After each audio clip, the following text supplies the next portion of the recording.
Really pleased to have you here. The details now. The Chief Executive Officer of defunct gold dealership firm Menzgold, Appiah Mensah, has been remanded into police custody by a circuit court to reappear on July 26. He's facing charges of money laundering, illegal deposit taking and defrauding by false pretenses. A bail request by his lawyers after he touched down yesterday following months of detention in the United Arab Emirates was turned down by the police CID. Appiah Mensah spent last night in police custody and appeared before the circuit court this morning. Joseph Akable was there for us. He joins us via Skype. Hello, Joseph.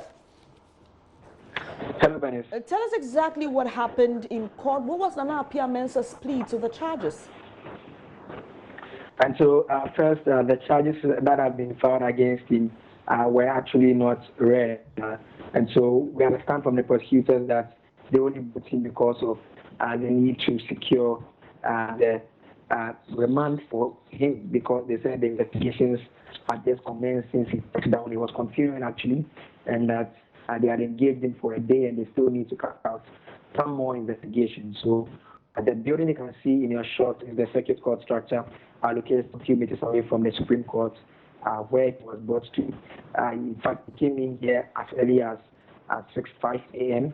and that's at 8:30 was the first case that had been called and had been dealt with. And so the major issue that was on the front burner has to do with the fact that the police prosecutors were asking that he be remanded. So the charges that have been filed against were actually not rare. They asked that he's remanded into the custody of the police to enable them to carry out some more investigations before they can proceed to have the charge read and the case itself heard. And so the case was remanded, was granted and then adjourned to the 26th of July. But information we are picking up from the documents that have been found indicates that the two other persons, in January this year, when the warrant was issued for his arrest, there were two other persons, his wife and sister, who were also declared wanted per that warrant. And the police have been, we understand by the documents found, have joined the two. They have been described as being at large. And so the police have still not been able to effect the arrest of the wife and sister of Appiah Mensah, despite the fact that they have been able to arrest the CEO of Menzgold, Appiah Mensah himself. All right. So those are the three individuals that they are still looking for. All right, Joseph, it's been very difficult to get a glimpse of him since he arrived. Was he in court today? Yes, he himself was in court. He was brought in here by officers from National Security and the Police Service as well. And he was wearing a black suit, and it looked like he had been shaving quite recently as he was led into the courtroom. And the vehicle that they brought him in was taken very close to the entrance. So what you have in your shots is the entrance of the circuit courtroom. The vehicle was taken very close to it, and he was surrounded by the security men as he was led into the courtroom. So it made it very difficult for those who wanted to capture a photograph of him to even do that, because of how he had been surrounded and led quickly into the courtroom. And right after the case had ended, he was whisked away immediately. And Joseph, if I get your earlier explanation, the reason we didn't see this case at the Accra High Court as expected is because the case proper was not being heard. Yes, that is so. The reason being that when the information we had got from the police was to the effect that the Economic and Organized Crime Office were the ones investigating this whole Menzgold matter, and that they subsequently had granted him a bail by Yoko, and later on he had left the shores of the country, for which reason they had to come over to the circuit court to have a warrant issued for his arrest. And so once that warrant had been successfully effected, i.e.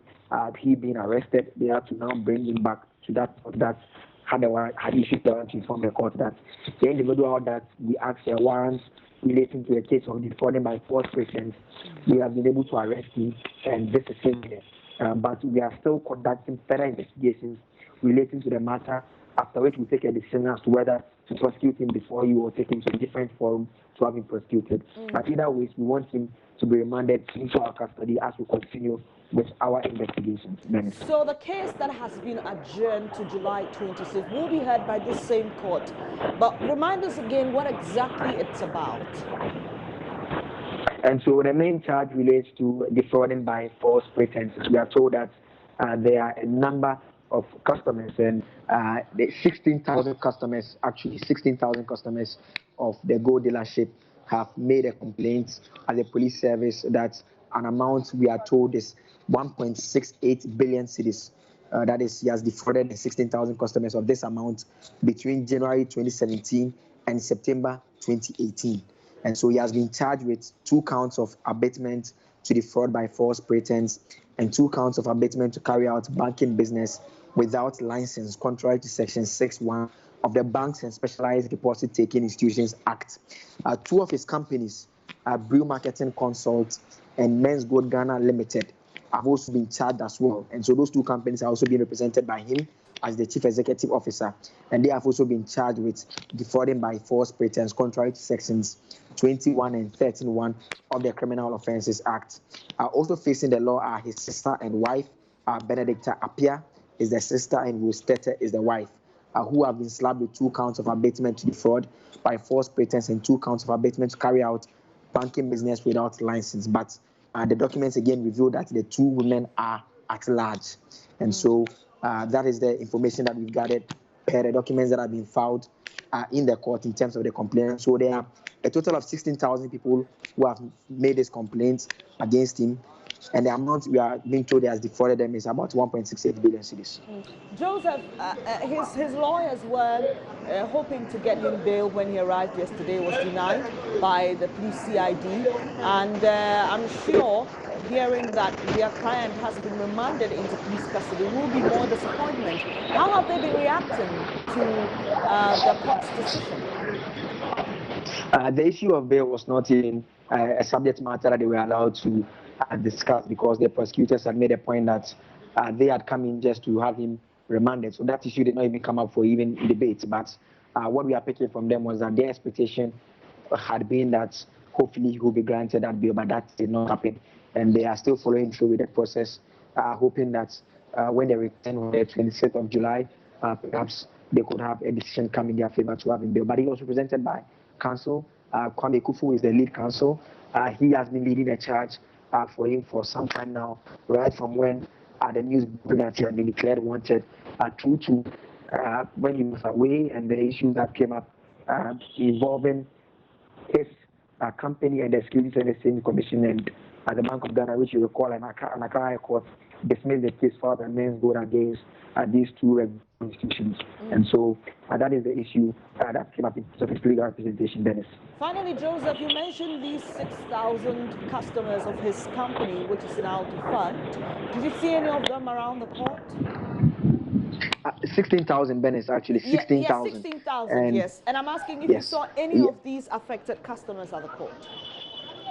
No, Benis, and in fact, with the way the issue was handled, the timing they were brought in and everything, as well as the information that had filtered in earlier that suggested that it was going to be handled at the High Court. So I can say that here at the Circuit Court, I didn't spot any of them present. But adequate security preparations have been made here. But from here, we have to check again at the High Court as to whether maybe that could have been where they had headed to. But here at the Circuit Court, they did not show up here. Thank you very much. Joseph Akable is our court correspondent, giving us details of that case involving CEO of defunct gold dealership firm Menzgold, Appiah Mensah. Well, my colleague Emefa Apau monitored his arrival yesterday and subsequent arrest. There's more in this report.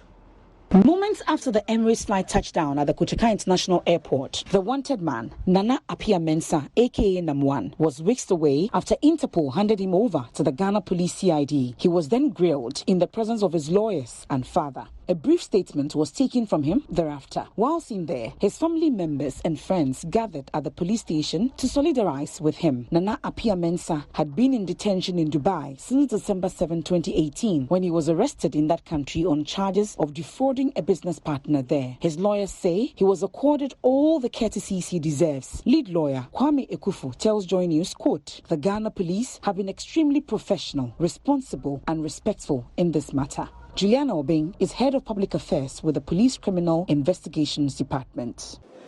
The Chief Executive Officer of Menzgold, Mr. Appiah Mensah, popularly known as NAM1, is presently in the custody of the Criminal Investigations Department headquarters.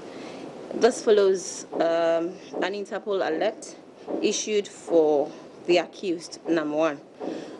He was handed over to Interpol Ghana by Interpol Dubai today for the continuation of the investigations that started 2018. Updates on this would follow. Now, customers of Menzgold are already hopeful of being paid their lockup sums soon. Very relieved. I mean, that's what we've been asking for in most of our agitations, demonstrations. We've been asking that governments do as much as possible to bring NAM1 back to Ghana, to go through the processes, and then most importantly, whatever processes he goes through should lead to we customers retrieving our monies and having our monies in full. There should be a committee set that, I mean, customers will be involved, Menzgold management will be involved, government officials will be involved, just like their lawyers wrote to Attorney General and corporate government and all other government officials. A committee which will do what specifically? That will ensure the proper disbursement of the monies as and when the inflows come into the country. That everybody will see fairness and there wouldn't be anything like protocol, backdoor payments here and there, and other customers will feel aggrieved that their monies are delayed because others are being paid and they are being left out. I mean, that issue shouldn't happen. We'll be keeping our eyes closed on this case and bring you all the updates you need to know.